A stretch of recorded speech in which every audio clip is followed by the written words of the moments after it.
What up, nerds? My name is Leslie Smith. Welcome to the Nerdy Narrative. This is a channel that I created in order to share my love for all of the things that I read. You never know, I might just help you find your next read. On today's episode of Fun, I'm doing something a little different. You guys know, if you've been around the channel any length of time, I love to support our independently published authors, self-pub, small press. I love the little guys. And just because they publish independently or they self-publish, that doesn't mean they can't hack it in traditional publishing. In fact, a lot of authors choose to publish this way because they're able to retain full creative control over their art. Unfortunately, there is a stigma that surrounds independently published and self-published, and that makes people think they're not as good. And that is just simply not true. Do you have some duds? Sure you do. But I don't know about you guys, but I have found several duds in traditional publishing. There are some authors that are so big, they're so huge, because they have so many blockbusters under their belt, people will just buy everything they write. And sometimes that means they just write a piece of trash and they publish it and people buy it because of the name, because of the prior success. So today, guys, I want to share with you my top 5 recommendations for horror series published by independent, self-published, or small press. I chose horror because we're in the fall season, we're October, people are looking for spooky reads, and I have some fantastic series here that I want to share. One of the very first series I read when I started getting into the horror genre was The Resurrectionist by Michael Patrick Hicks. It's the Salem Holly series, and we currently have the first book, The Resurrectionist, and Born of the Deep. Now, these two are a cosmic horror story. And I would not say, if you're someone who is testing out horror for the first time, this might not be the way to go. Y'all, it's no secret that I'm a wimp. But even so, I found these absolutely terrifying. This series is so dark. It is terrifying. It's full of violence, blood, gore, things that are going to turn your brain and sometimes your stomach inside out. So what is this series about? We follow our main character, Salem Holly. Salem Holly is an African-American man who has won his emancipation after fighting on the side of the colonies in the American Revolution. Now that the war's over, Salem returns home to New York City, which New York itself is on the cusp of a completely different type of revolution because of the advances of science. Where the problem comes in order for science and the medical technology to advance, they need bodies. And because that was still illegal at the time, they resorted to robbing graves. And what graves did they rob? You guessed it. They were robbing the graves of the Black Cemetery because they knew those crimes would likely not be reported, and if they were, they wouldn't be followed up on. In addition to the Black Cemetery being robbed, other people have started going missing. Prostitutes, homeless people, they've also started coming up missing. And our main character comes into play when one of his dear friends, his wife and child's graves were robbed just a few days after they had been buried. And so Salem finds himself on the cusp of a new war, a completely different war, one that's going to bring him face to face with cosmic horrors that not only he could never have thought of, but us as well. It is just a fantastic series. I love the historical aspect of the American Revolution, what was taking place in New York in the aftermath, and it is just fascinating. So you have that historical fiction, and then you have the horror that is just threaded in throughout. Fantastic series. Absolutely love it. The next series I would recommend is going to be Juniper by Ross Jeffrey. Juniper is about small town America. It's a very tiny town that is just on the outskirts of the deepest part of the South that you can find in the United States. Pretty much forgotten about. In fact, they are suffering a famine, a drought. The starving townspeople are forced into desperate measures in order to survive. And just think about that for a minute. A small town, everybody knows everybody's business. The bigger cities have just forgotten you. you're starving, nothing will grow, there's really no work to be had.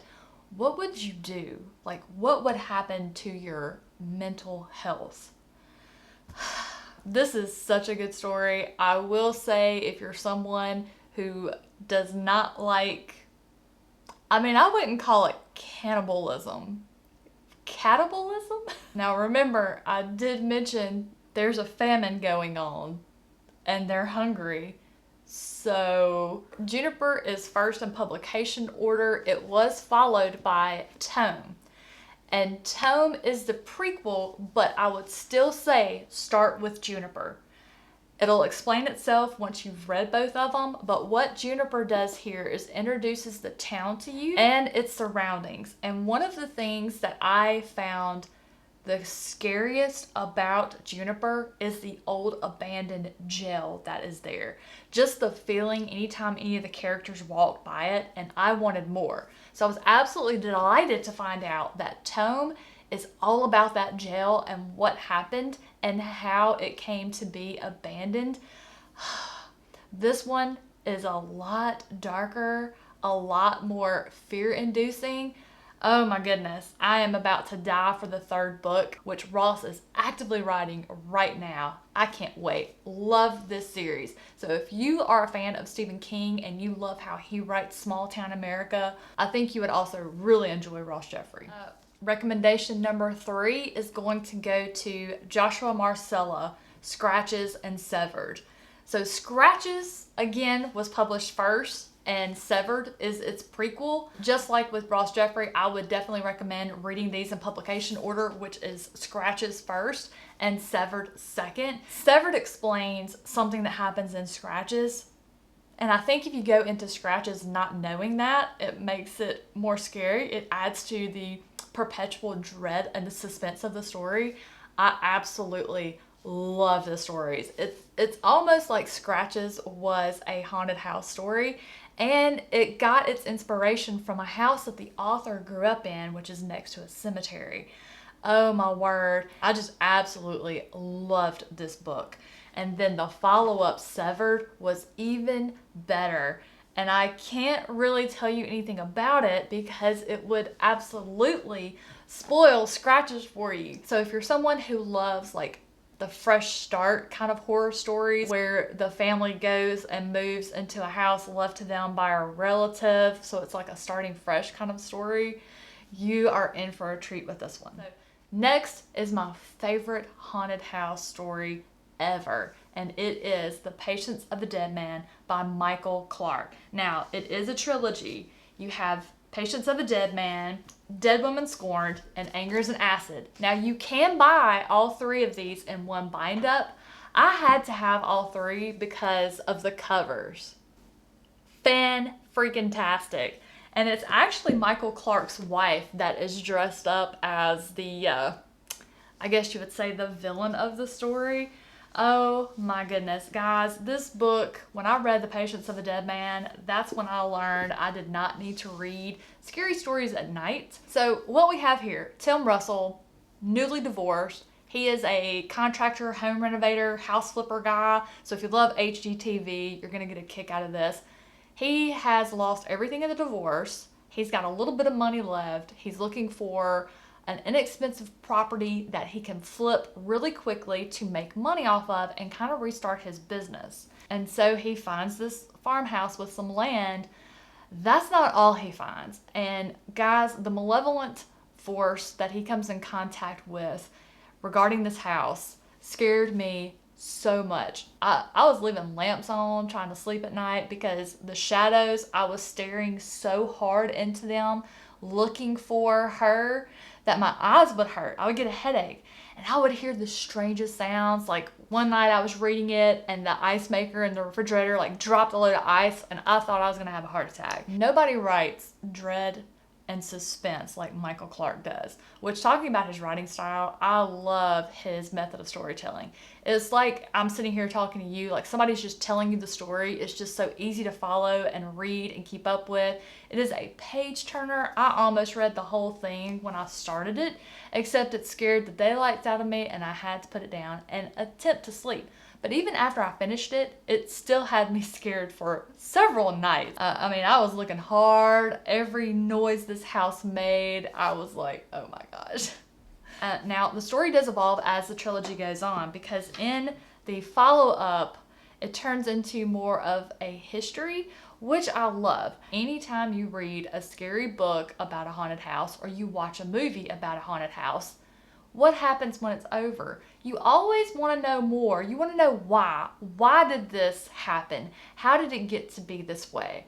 And we get that. That's not to say that we lose all of the adrenaline rushes from the dread and suspense. No, that's still there, never fear. And then the final one wraps up the trilogy. It's unexpected, completely unexpected. So if you think, oh, I've read one haunted house story, I've read them all. No. This one ends completely different than where I thought it was going to go. Like, I never even had a clue where this one was going to go. In fact, it didn't even end the way I wanted it to, but I have to respect the ending that it got. And there might have been a thread left loose that could be tugged on in the future by the author. Here's hoping. And then the final series is no surprise for anybody who's been around this channel any length of time, and that is going to be the Nightmare Land Chronicles by Daniel Barnett. This is another post-apocalyptic horror where night falls. It is like 8:30 one morning in May, and suddenly the sun goes out. Total darkness falls. What do you think humanity does? Well, most of it goes insane. Some of it uses the cover of darkness to just let their baser feelings, actions, desires come out. And then you have a smaller group who are just trying to survive and figure out what is going on. So Nightmare Land Chronicles is a series that starts with a mystery and a quest. We begin thinking maybe the sun has gone out for some scientific, logical reason. Book 2 lets us know that's not the case. The moon is still visible, and if you can see the moon, that means the sun is behind it. And then that's where our supernatural elements come into play that let us know there is something else behind this. Book 3, our cast of characters expanding, the world is expanding. While it does take place in our world, we are seeing the effects of what this nightfall has done to humanity, the surrounding cities and towns. Sleepwalking also introduces a frightening terror that is definitely hindering and affecting our characters' quests. Book 4 opens up the world even more. Remember when Rick and company met Negan's group, the Saviors, in The Walking Dead? And then in Book 5, the nightmares are just absolutely unleashed. We also get some information, we get some answers, but we also get a whole lot more questions. And I have been extremely fortunate to read book 6 already, which is the end of the first arc, the first season of the Nightmare Land Chronicles. And it is just absolutely beautiful. I cannot recommend the series enough. Every person that I have ever recommended this series to has absolutely loved it, except for one. She's still continuing the series, so there's still time for her to fall in love with it, because Nightfall, I have had a lot of people react to it like they did with the Gunslinger, but if you just keep going and it gets explained better in the subsequent books, just like with The Dark Tower, you're going to be in love.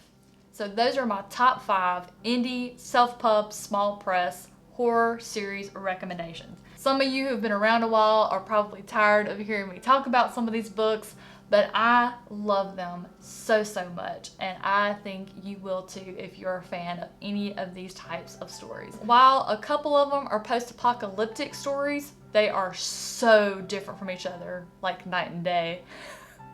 And then I've got the 2 haunted house stories, completely different, and then we've got a cosmic horror thrown in for good measure. What are you guys thinking? Do any of these sound interesting to you that you might pick up? I know most, if not all of these, can be found on Kindle Unlimited, so if you have that subscription, you can download the first book and give it a try and see what you think. I would love to hear your feedback. Guys, thank you so much for watching today. I hope you enjoyed this video. It's the first time I've ever done like a recommendations video, so please let me know if you like this sort of thing, you want me to keep doing some more. I could talk about books forever. You guys know that.